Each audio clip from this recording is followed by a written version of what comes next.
사람이 이 세상에 살다 보면 누구나 한 번쯤은 좌절할 때가 있고 또 실망할 때가 있고 낙심할 때가 있습니다. 주로 어느 때 그런 마음이 좀 많이 들어가시던가요? 대개 이제 여쭤보면은 뭔가 좀 계획했던 일이, 또 오랫동안 준비했던 일이, 또 굉장히 크게 기대했던 일들이 뜻대로 되지 않았을 때 그때 실망하는 경우들이 많이 있습니다. 근데 오늘 본문에도 그런 실망감을 가지고 있는 사람들이 등장합니다. 모두 두 사람인데 그 두 사람 중에 한 사람의 이름은 우리가 알고 있습니다. 글리바라고 불리는 사람인데, 그래서 어떤 분들은 글리바와 한 친구 이렇게 부르시는 분도 개중에 있기는 해요. 하지만 대다수의 분들은 뭐라고 하냐면 엠마오로 가는 두 제자라고 이렇게 불려지는 이 사람들이 있습니다. 이 사람들이 원래는 예루살렘에 있었거든요. 제자들과 함께 있었는데 그 예루살렘에서 큰 실망과 낙심과 절망함이 있어서 그 예루살렘을 떠나기로 마음먹었고, 아마 제자들은 가지 말라고, 우리랑 같이 왔으니까 끝까지 좀 가자고 라고 얘기한 사람도 없지 않아 있었겠지만, 그런 모든 권유와 모든 청함을 거절하고 깊은 낙심감 속에 자신들이 원래 살던 그곳으로 이제 돌아가고 있었던 중입니다. 근데 그 돌아가고 있었던 이유, 그 깊은 절망감이 빠졌었던 그 이유는 뭘까요? 이게 성경에 있습니다. 24장 21절입니다. 24장 21절 읽을게요. 우리는 이 사람이 예루살렘을 속량할 자라고 바랐노라. 이뿐 아니라 이 일이 일어난 자가 사흘째여 했습니다. 이 두 사람이 살고 있던 이스라엘, 그 당시에 이스라엘은 로마의 식민지였습니다. 여러분, 식민지 백성들의 살아가는 아픔을 아실까요? 물론 일제시대의 조선과 같은 모습은 아닙니다. 로마라고 하는 나라는 굉장한 많은 자유를 식민지에게 줬어요. 최소한 로마에 반대만 하지 않으면, 로마에 저항하지 않으면 교육도 너희들 마음대로 해도 돼. 그리고 역사도 마음대로 가르치고 종교도 생활도 마음대로 해도 되고 언어도 마음대로 써도 돼 라고 하면서 마음껏 자유를 줬단 말입니다. 그런데 그런 자유가 주어진다 하더라도 식민지는요, 식민지인 거예요. 그러니 이스라엘은, 로마에게 있어서 이스라엘이라는 나라는 존중과 사랑의 대상이 아니라요, 착취와 약탈의 대상일 뿐인 겁니다. 그래서 매번 뺏어가는 거예요. 뺏어가니까 그 땅에 살고 있는 백성들의 삶이 어떻겠어요? 어려웠죠. 너무너무 어려웠어요. 그리고 어려운 것들을 바라보는 좀 깨어있는 사람들, 좀 이렇게 지식인들, 이런 사람들은 그 백성들의 모습이 안타까워가지고 어떻게 해서든지 로마에서부터요, 독립을 해야겠다라는 그런 불타는 마음을 갖게 되는데, 그 불타는 마음들이 대체로 한 두 가지 정도로 빛을 냈다고 되어 있어요. 그 첫 번째가 뭐냐면 열심당이라고 하는 당원이 있습니다. 그들이 뭐 하는 사람이냐면 무장 독립운동하는 사람들, 힘을 갖고 로마를 좀 몰아내야겠다라고 하는 무장 독립운동하는 사람들이 있었고, 또 한 부류의 사람들은 믿음으로 좀 극복해 봐야겠다라고 하는 분도 있었어요.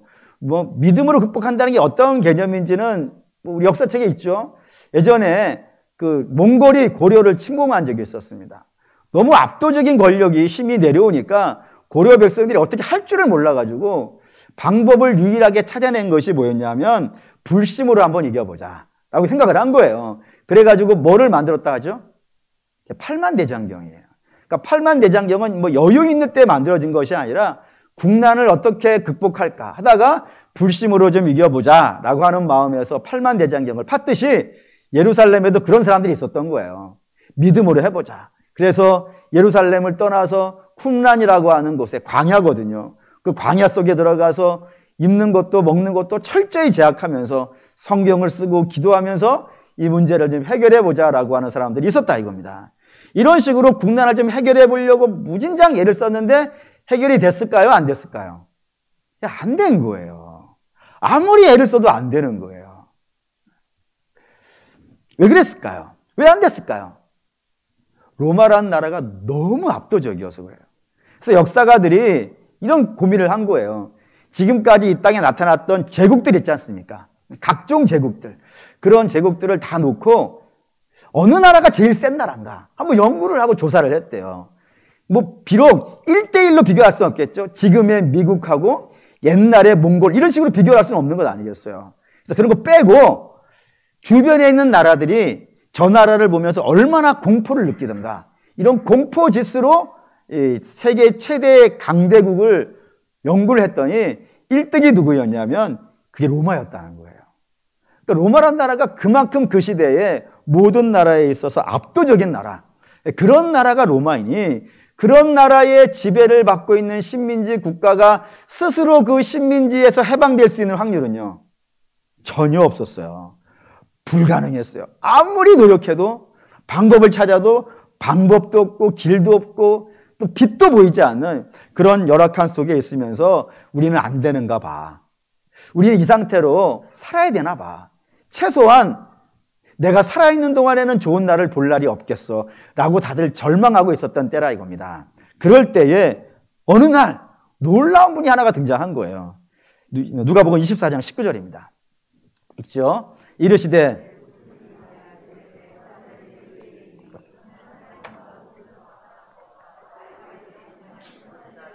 말과 일에 능하신 분이라 했다니까요. 여기서 일이라는 건 뭐 당연히 이런 거예요. 예수님께서 기도하시면은 어떠한 병에 걸려 있어도요, 다 낫죠. 눈먼 자에게 손을 대시면 눈먼 자가 눈을 뜨고, 앉아있는 사람에게 주께서 일어나라 하면요, 일어나지기도 하고, 문둥병에 걸려있는 사람도 그의 손에 의해서 깨끗하게 치유되는 그런 신의 역사들이 나타내시기도 하시고, 귀신을 쫓아내시는데 얼마나 강력한 귀신을 쫓아내냐면, 혹시 군대 귀신이라고 들어보셨습니까? 그러니까 귀신이 하나가 들어온 게 아니에요.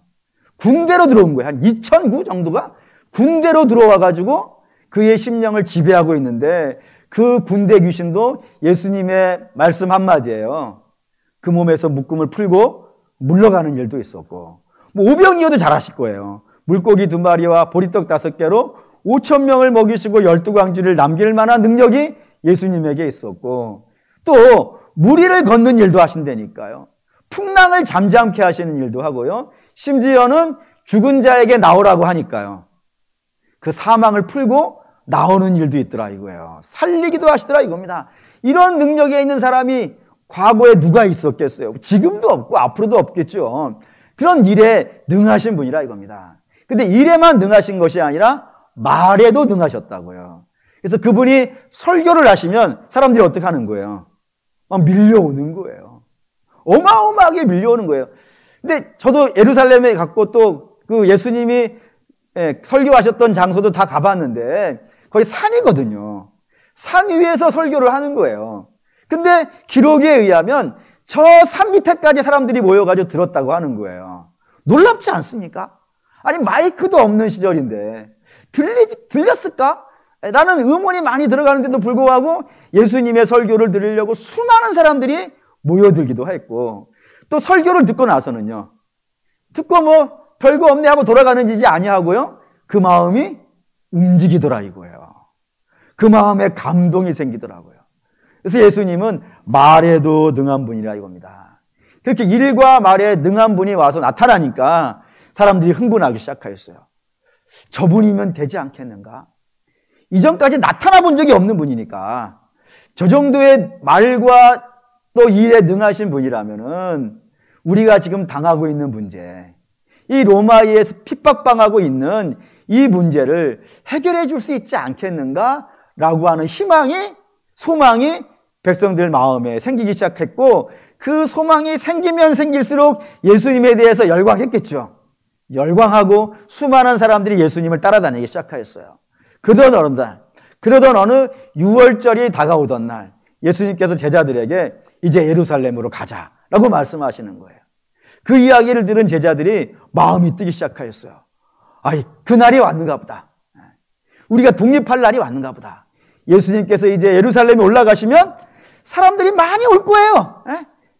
6월절은 유대인 최고의 명절이기 때문에 모든 사람들이 다 와요. 그런데 이제 기록에 보니까 예수님께서 마지막에 올라가셨던 그 6월절이 역사상 제일 많이 모였던 때래요. 그러니 뭐 바글바글 모일 거예요. 그 많은 사람들 앞에서 예수님이 몇 가지 기적을 쫙 행하시고 설교를 몇 마디 딱 하시고 나서 이제 우리가 로마로부터 해방합시다! 라고 이렇게 이야기하면은 백성들이 어떻게 하겠어요?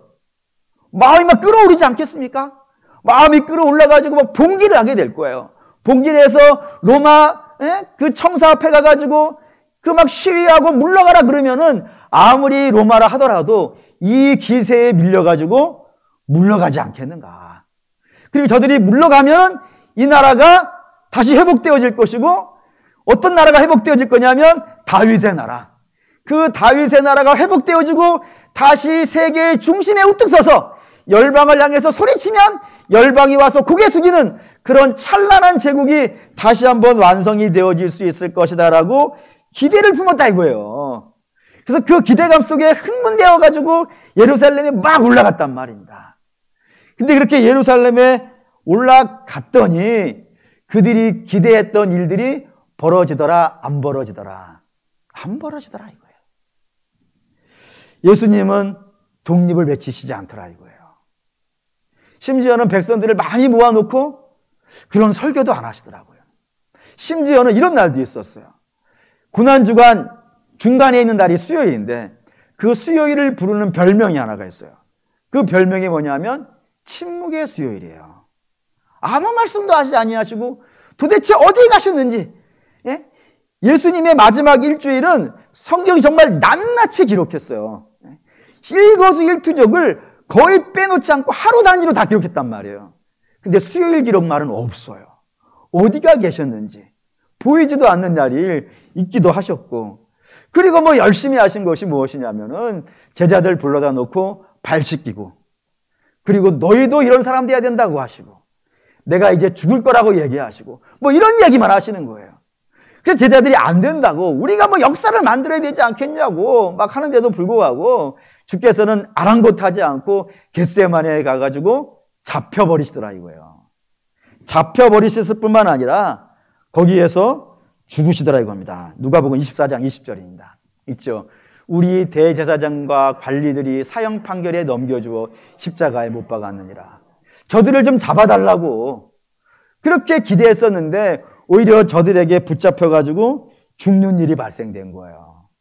그러자 예수님 따라다니면서 자기들이 기대했던 것, 자기들이 소망했던 것이 이루어지지 아니하니까 그런 기대를 가지고 있었던 사람들의 마음이 어떻게 됐겠어요? 절망했지. 우리가 3년 동안 이분 따라다닌 이유가 뭐야? 이 날을 기대한 것이었는데 붙잡혀서 죽어버리시니, 아니 뭐 기적이라도 몇 마디 하시고 능력이 없는 것도 아닌데 그 능력 좀 보여주시면은 원하는 대로 됐을 텐데 아무것도 안 하시고 그냥 붙잡혀 죽으시는 그 예수님이 어쩌면 원망스러웠을지도 모르겠어요. 그래서 그 절망감을 품고 예루살렘을 떠나서 이제 안 돼.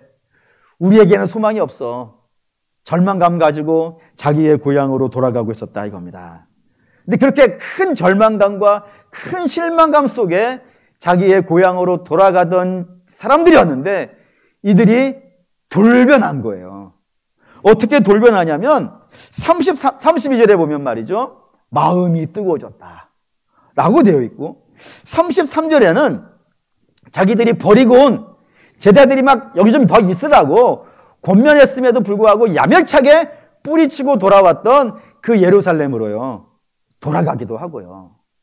그리고 예전에는 예수님 부활하셨어 라고 하는 이야기를 듣고도 말도 안 되는 소리 하지 말라고, 그런 일이 어딨냐고 그렇게 매몰차게 내치고 왔던 자들인데 이제는 본인이 내가 길에서 주님을 만났다 라고 하는 그런 외침을 하는 사람으로 바뀌었다 이겁니다. 그럼 이제 당연히 질문이 되는 거예요. 무엇이 이들의 인생을 뒤집었을까요?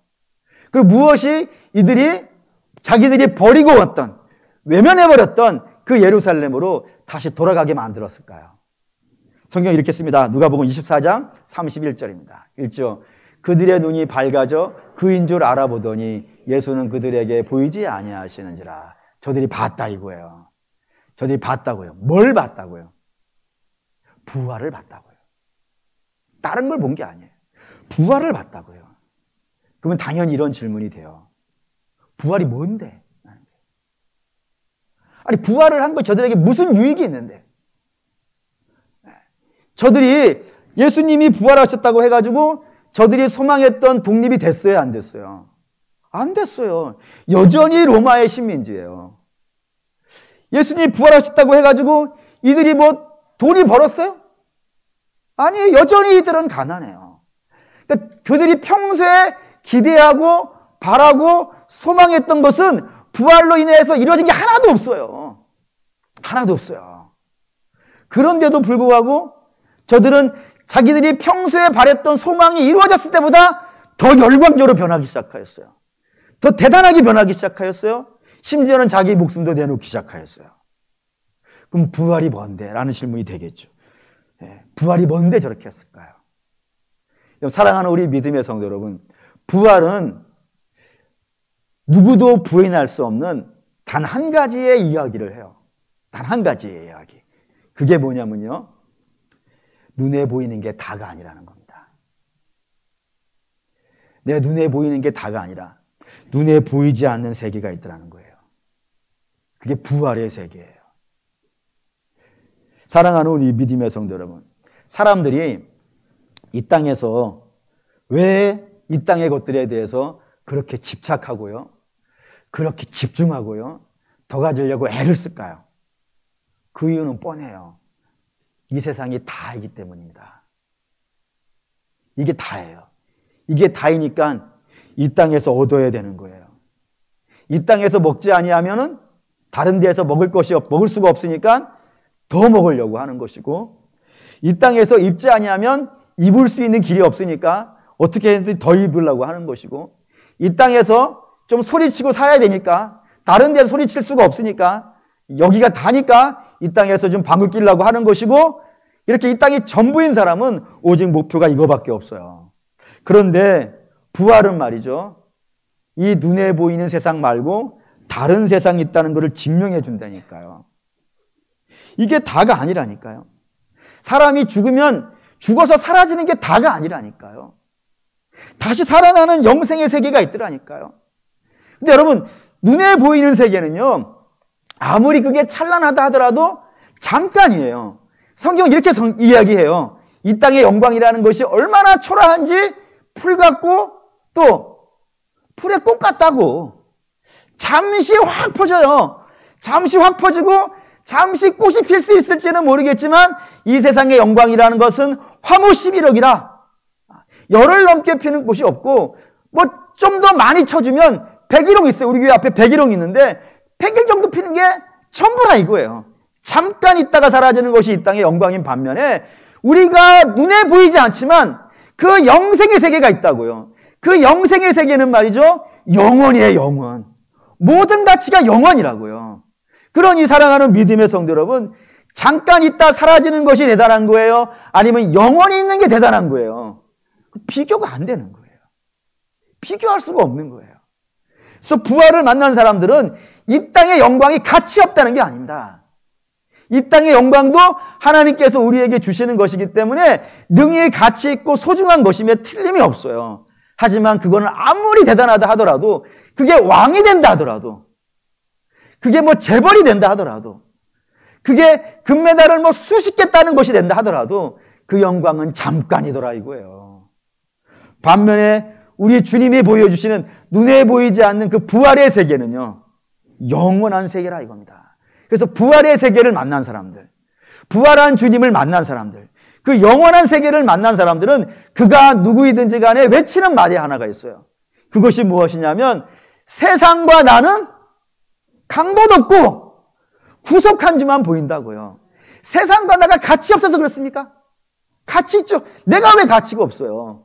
그런데 영원의 세계를 보고 나니까 그게 대단치 않더라. 그 영광이라는 게 대단치 않더라.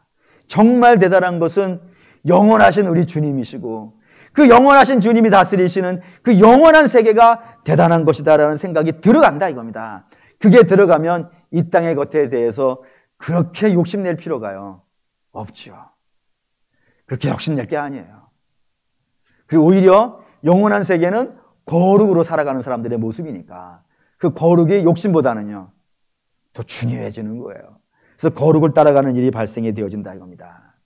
이게 부활의 이야기거든요. 근데 이 부활의 이야기가 오늘 우리의 시대에 너무 필요하게 되어졌어요. 더 필요하게 되어졌어요. 옛날에도 필요했지만 지금은 더 필요하게 되어졌어요. 왜 그러냐면 사랑하는 우리 믿음의 성도 여러분, 이 땅에 살고 있는 사람들이 무엇 때문에 갈등을 하고 무엇 때문에 원망을 하고 무엇 때문에 불평을 하고 사나요? 전부 이 땅에 있는 것들 아니겠습니까? 그 이 땅에 있는 것들 더 가져보겠다고 날마다 집착하는 그 관계로 인하여서 분쟁과 원망이 생기는 거 아닙니까? 그리고 분쟁과 원망 속에 사니까 불안과 두려움이 떠는 것 아니겠습니까? 마음의 평화가 왜 없는 거예요? 영혼의 세계를 못 보고 있기 때문이 아니겠습니까? 그렇다 이겁니다. 그렇기 때문에 이 땅에 있는 백성들에게는 부활의 세계, 눈에 보이지는 않지만 눈에 보이는 것보다 더 대단한 세계, 그 세계를 볼 수 있어야 된다 이거예요. 그리고 그것이 있다고 증명해 주는 사건이 뭐인 거예요? 그게 우리 예수님의 부활이라고요. 그런 세계가 있다고. 그 사랑하는 믿음의 성도 여러분, 그 성경은 창세기에서부터 계시록에 이르기까지 우리의 눈에 보이는 세계만 있는 것이 아니라 눈에 보이진 않지만 있는 세계가 놀라운 세계가 있다고 끊임없이 창세기에서부터 이야기를 해줘요. 한번 우리 그 몇 가지 한번 좀 이야기를 해보겠습니다. 왜냐하면 그거를 통하여서 성경이 눈에 보이지 않는 영원한 세계를 이야기하고 있다는 것을 여러분들이 들으시고 마음에 좀 확신을 갖기 원하는 마음에서 그런 말씀 좀 드리겠습니다. 가장 대표적인 것은 에덴이 그렇습니다. 에덴은 여러분들이 알다시피 하나님께서 맨 처음 지으신 낙원이고 그 낙원 안에서는 영생을 할 수 있었어요. 뭐 때문에요? 그 동산 중앙에 뭐가 있으니까? 생명나무가 있으니까. 그 생명나무로 인하여서 영생할 수 있었어요. 그런데 그 세계에 살고 있던 사람들이 죄를 졌어요. 하나님이 저들을 그 에덴에서 내보내시기로 결정을 하시고 내보내시게 되는데 그 내보내실 때 재미있는 이야기가 있습니다. 보시죠. 창세기 3장 23, 24절 읽겠습니다. 여호와 하나님이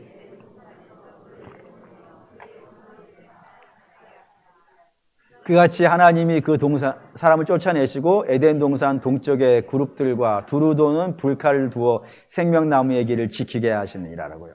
하나님 두 가지 하셨다는 겁니다. 하나는 에덴에서 죄인된 자들을 어떻게 하셨다고요? 내보내가지고 에덴 동산 동편에 가서 땅을 일구고 살아가라라고 첫 번째 하셨고, 두 번째는요, 그 동편에서 에덴에 오는 길을요 가려버리셨다고요. 불말과 불천사로 가려버리셨다고요. 지키기 위해서 못 오게 하셨다고요. 에덴을 없애버린 게 아니라니까요. 에덴을 하나님께서 없애버리셨다는 것이 아니라 가려버리셨다고 성경이 기록하고 있다 이겁니다.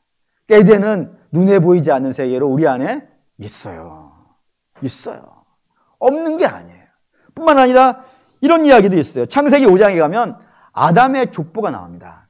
근데 이 아담의 족보를 보면서 많은 분들이 당황하세요. 뭘 보고 당황하냐면 거기 아담의 족보에 나오는 사람들이 900살을 넘게 산다는 거예요. 그래서 어떻게 사람이 900살을 넘게 살아? 이건 그냥 신화와 지나가는 이야기에 지나지 않는다라고 이야기하시는 분들이 많이 있는데, 어쨌든 저는 그 사실을 믿기도 하지만 이 창세기 5장의 아담의 족보가 이야기해 주는 것은 저들이 얼마나 오래 살았다 이야기하는 것이 아니라 이겁니다. 창세기 5장에 나오는 족보에 기록된 이유는 저들이 아무리 오래 산다 하더라도 1000년을 산다 하더라도 결국에는 어떻게 된다? 죽는다 이야기하고 싶은 거예요. 그래서 아담 이후에 다 죽는 거예요. 다 죽어. 싹 다 죽어요. 싹 다 죽어. 죄인된 자들은 다 죽는다 이거예요. 그런데 그 아담의 족보 안에 유일하게 안 죽은 사람이 하나 있더라 이겁니다. 그 사람이 누구라고요? 에녹이라. 에녹 어떻게 되는지 보시죠. 창세기 5장 24절 읽겠습니다. 에녹이 하나님과 동행하더니 하나님이 그를 데려가심으로 세상에 있지 않았다고요. 세상에 있지 않았다지 죽어 없어졌다가 아니라니까요. 하나님이 다른 세계로 데려가셨다고요. 비록 우리 눈에는 보이지 아니하지만 그 세계가 보이지 않아서 에녹이 어디에 가 있는지 저 당시의 사람들은 몰랐지만 하나님이 저를 죽여 없애버리신 것이 아니라 저를 데려가셔서 다른 곳에 있게 하셨다고 하면서 다른 곳 이야기를 한다니까요. 이 이야기가 엘리야 이야기도 등장해요. 엘리야가 이 땅에서 하나님이 그에게 주신 사명을 다 완수했어요. 그리고 이제 하나님께 돌아갈 때가 되었어요. 그때에 이런 이야기가 있습니다. 열왕기하 2장 11절 읽습니다. 두 사람이 길을 가며 말하더니 불수레와 불말이 두 사람을 갈라놓고 엘리야가 회오리 바람으로 하늘로 올라가더라고요. 두 사람이라고 되어 있어요. 한 사람이 있다면 저가 올라갔는지 죽었는지 알 수가 없으니까 두 사람이 있어요. 두 사람 중에 한 사람은 엘리야이고 다른 한 사람이 엘리사예요. 그 엘리사가 제자인데 그 제자 눈앞에서 스승 엘리야가 어떻게 됐다고요? 죽어 사라진 게 아니라니까요. 하나님이 다른 세계로 데려가셨다고요. 하늘로 데려가셨다고. 다른 세계가 있다라고 얘기한다니까요. 비록 우리 눈에는 보이지 않지만 그 세계를 우리 주님은 내 아버지의 집이라고 하셨어요. 그것도 보시죠. 요한복음 14장 1절에서 3절입니다. 있죠. 너희는 마음에 근심하지 말라. 하나님을 믿으니 또 나를 믿으라. 내 아버지 집에 거할 곳이 많도다. 그렇지 아니하면 너희에게 일렀으리라. 내가 너희를 위하여 거처를 예비하러 가노니 가서 너희를 위하여 거처를 예비하면 내가 다시 와서 너희를 내게로 영접하여 나 있는 곳에 너희도 있게 하리라 라고요. 주께서 제자들 이게 나 죽어서 없어지는 거 아니라고 하시는 거예요. 내가 죽어서 없어지는 것이 아니라 내가 죽어서 어떻게 된다고요? 아버지 집에 갈 거라고. 비록 너희들 눈에 보이지 않는 세계지만 내 아버지 집에 갈 것이고 거기 있다가 때가 되면은 너희를 데리러 다시 이 땅에 올 것이고 그리고 너희를 데리러 왔으니까 데려가는 곳은 또 어디겠어요? 아버지 집에 갈 거예요. 아버지 집이 있다니까요. 그러니 마음에 근심하지 말라고, 걱정하지 말고 두려워하지 말라고 주께서 말씀하신다 이겁니다. 이거를 사도행전에는 또 다른 이야기로 해요. 7장 55절에서 56절입니다. 네, 읽겠습니다.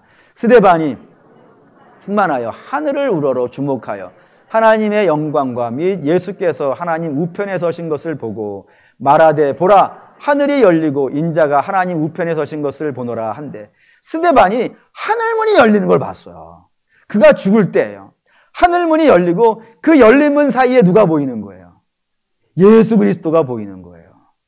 그래서 외치는 거예요. 지금 나 지금 하늘문이 열리는 것이 보이고 그 하늘문 열린 사이에 이전까지는 닫혀 있었기 때문에 아무도 보지 못했었지만 그 닫혀 있었던 문이 스데반 앞에서 열려버린 거예요.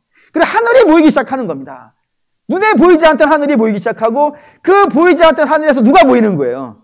예수님 보면서 막 기뻐하고 있는 장면이에요. 근데 이 장면에 중요한 것이 8장 1절에 등장해요. 8장 1절에 읽겠습니다. 사울은 그가 죽임당함을 마땅히 여기더라. 그날에 예루살렘에 있는 교회에 큰 박해가 있어 사도 외에는 다 유다와 사마리아 모든 땅으로 흩어지니라. 저게 사울이 누구겠어요? 우리가 알고 있는 바울이에요. 근데 바울은 못 보고 있는 거예요. 스데반을 그가 죽이고 있거든요. 근데 죽이는 그 자리에서 사울도 그 하늘문이 열리고 예수 그리스도를 봤다면 그 스데반에게 돌을 던질 수 있겠어요? 못 던지죠? 그러니까 사울은 이때 못 보고 있었어요. 스데반만 보고 있었단 말입니다. 그런데 나중에 사도 바울이 예수 그리스도를 믿게 되어주고 그 뒤에 이런 일이 있다고 성경에 기록되어 있습니다. 고린도후서 12장 2절입니다. 12장 2절 읽을게요. 내가 그리스도 안에 있는 한 사람을 아노니 그는 14년 전에 셋째 하늘에 이끌려 간 자라. 그가 몸 안에 있는지 몸 밖에 있었는지 나는 모르거니와 하나님은 아시느니라. 내가 셋째 하늘, 사도 바울이거든요. 사도 바울이 자기라고 이야기하기 쑥스러우니까 내가 그런 사람 안다라고 얘기하면서 셋째 하늘 이야기를 한 거예요. 셋째 하늘은 유대인식 하늘 설명법입니다. 첫째 하늘은 구름과 새가 떠 있는 이 눈에 보이는 하늘이 첫째 하늘이고 둘째 하늘은 우주예요. 우주, 별이 있는. 근데 뭐 이 대기든 또는 우주든 공통점이 있어요. 그 공통점은 뭐예요? 눈에 보인다 이거예요. 하늘도 보이고 뭐 우주도 망원경만 좀 있으면 보이지 않겠어요. 다 보여요. 근데 셋째 하늘은요 보이지 않아요. 보이지 않는 하늘이 있어요. 거기가 어디예요? 내 아버지 집이고 천국이에요. 나 거기 갔다 왔다 라고 하면서 나중에 사도 바울도 스데반이 봤던 그 하늘을요 보고 있더라 이겁니다. 근데 또 이렇게도 설명했어요. 디모데전서 4장 8절입니다. 있죠? 육체의 연단은 약간의 유익이 있으나 경건은 범사에 유익하니 금생과 내생의 약속이 있느니라. 금생이 어디예요? 지금 내가 살고 있는 이곳이에요. 근데 이곳 말고 다른 곳이 있다 이거예요. 내생이 있다고. 눈에 보이진 않지만 그런 세계가 있다고요. 그거를 사도 요한은 또 이렇게 설명해요. 계시록 4장 1절 읽겠습니다. 이후에 내가 보니 내가 들은 바 처음에 내가 말하던 나팔 소리 같은 큰 음성이 이르되 이리로 올라와라. 이후에 마땅히 일어날 일들을 내가 내게 보이리라 하시더라. 이게 뭔 얘기냐면 사도 요한이 반모섬이라는 곳에 위패를 당하였어요. 왜 위패를 당하였냐면 예수 그리스도를 전했다는 이유로 신앙의 핍박을 받아가지고 위패를 당했어요. 사도 요한은 당시에 소아시아 교회 담임 목사였는데 담임 목사가 위패를 당했으니까 그곳에서 마음이 어떻겠어요? 제가 이번에 알았어요. 제가 이번에 위패를 당해본 적이 있습니다. 뭐 때문에 당했냐면 그 유명한 병이 있잖아요. 1000만 명 이상이 걸렸던 그 병에 여러분 모르시겠지만 제가 걸렸었거든요. 걸려가지고 저희 집에 위패를 당했어요. 문 앞에 보이지 않는 악한 자들이 서가지고 교회를 못 가게 하네. 응? 교회를 가면 잡아가겠다고 1000만 원씩 물리겠다고 막 그래가지고 1000만 원이 있을 때 왔을 텐데 못 왔어요. 위패를 당했는데 침대에서 뭐 했겠어요, 여러분? 간혹 어떤 분들은 잤다라는 분도 있고 간혹 어떤 분들은 드라마 열심히 봤다고 하는 분도 있겠지만 제가 여러분 걱정했다 이겁니다. 믿으시거나 말거나. 담임 목사 무슨 걱정하겠어요? 사도 요한 무슨 걱정하겠어요? 내가 여기에 갇혀 있는데 교회 어떻게 되겠는가? 그 걱정하고 있을 때 하나님께서 하늘문을 쫙 여신 거예요. 그리고 올라와라 해가지고 사도 요한이 올라갔더니 거기에 다른 세계가 하나가 있는 거예요. 거기에 보좌가 있고요. 보좌 위에 하나님이 앉아 계시고요. 그 앞에 수많은 어마어마한 천사들이 도열해가지고 나열해가지고 영광의 하나님을 찬양하고 있는 거예요. 그리고 주께서 이런 말씀하시는 거예요. 내가 이제부터 무엇을 할지 보여주겠다고요. 여러분 이게 얼마나 놀라운 말인지 알겠어요? 지금 이 세상은 누가 지배하고 있는 거예요? 로마의 황제가 지배하고 있어요. 그래서 황제의 손에 의해서 내가 여기 위패를 당했다니까요. 가고 싶지만 저 황제의 힘이 너무 세가지고 못 가고 있는 상황이라 이거예요. 그래서 사도 요한은 이 세상의 모든 권력과 힘이 로마의 황제로부터 나오지 않았단 말입니다. 근데 오늘 하늘문이 열리고 그 하늘에 올라갔더니 하나님께서 이 세계의 진정한 지도자라는 것을 보여주시더라 이거예요. 내가 이 세상을 지배해. 내가 이제부터 무엇을 할 건지 너한테 보여줄 거야. 내가 이 일을 하면 아무도 막지 못해. 그런 세계가요 있더라 이거예요. 눈에 보이지 않지만 영광의 하나님이 온 세계를 지배하는 그 보좌의 세계가 있더라는 겁니다. 이런 식으로 창세기에서부터 계시록에 이르기까지 성경이 일관되게 우리에게 설명해 주는 것은 여러분들이 또 저와 여러분이 보는 이 세계가 전부가 아니라는 거예요.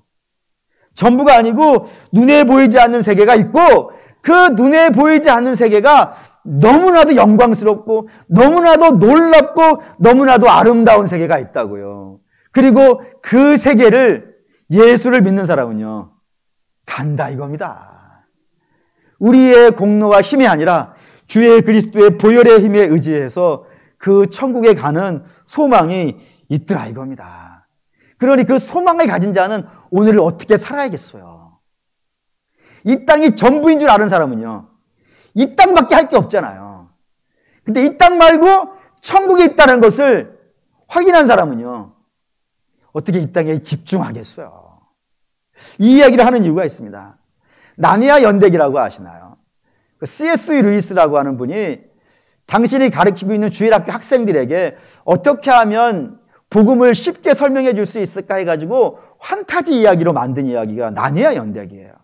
거기에 글 쓴 분이 이런 이야기를 했어요. 뭐라고 했냐면 우리가 이 땅 바꿀 힘을 잃어버린 것은 천국의 소망을 잃어버렸기 때문이라고요.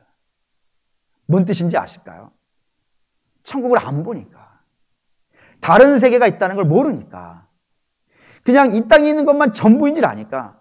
예수 믿는 사람들도 이 땅이 전부인 줄 알고 여기에다가 전력 투구를 하니까 이 땅을 바꿀 힘이 없어지더라 이겁니다.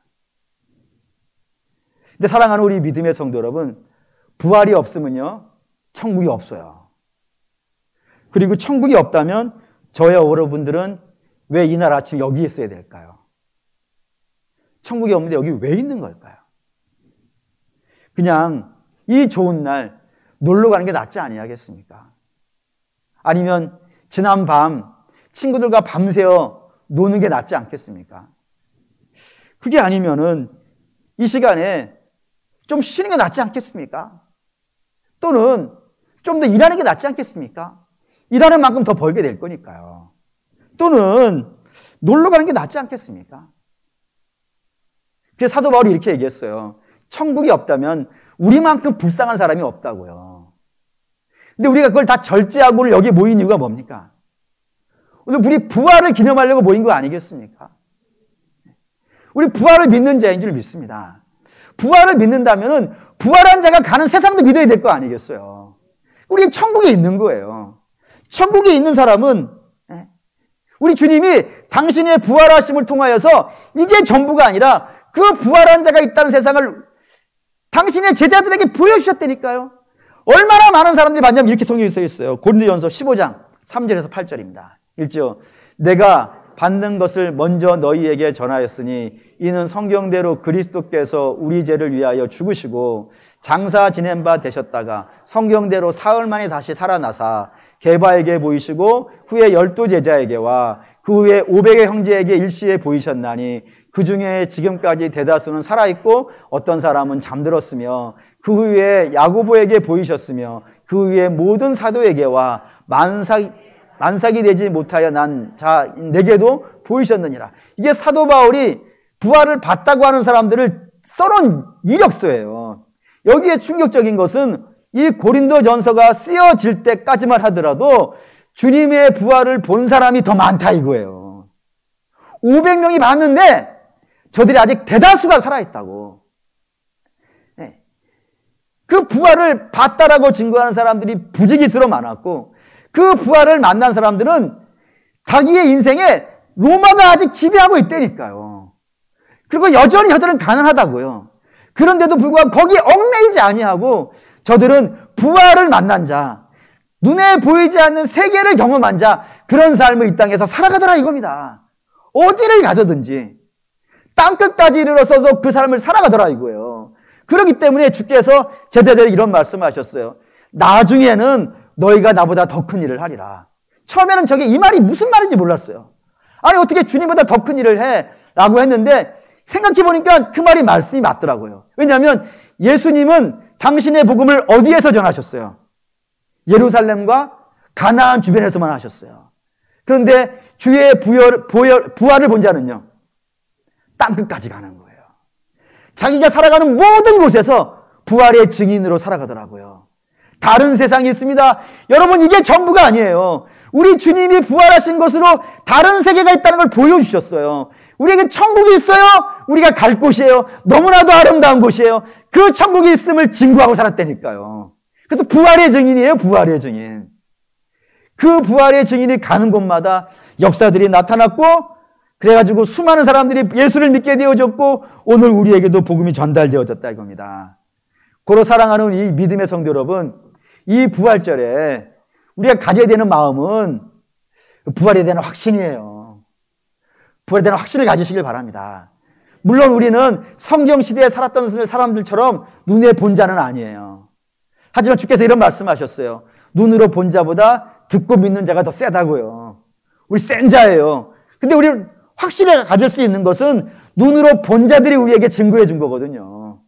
그들이 자기의 목숨으로 이 부활을 얘기했다가 다 죽어나갔거든요. 그럼에도 불구하고 나는 부활을 봤어. 다른 세계가 있어라고 외친 그 복음을 우리가 받았다 이겁니다. 고로 사랑하는 믿음의 성도는 바라고 원하는데 이 땅이 전부인 것처럼 살지 않았으면 좋겠어요. 여러분 모두 우리의 일상이 부활의 증인으로 살았으면 좋겠습니다. 부활의 증인으로 살아가는 사람, 이 땅이 전부인 줄 알고 있는 사람은 이 땅이 전부가 아니라 영원한 세계가 있다라고 믿는 사람들은 너무 집착하지 마세요.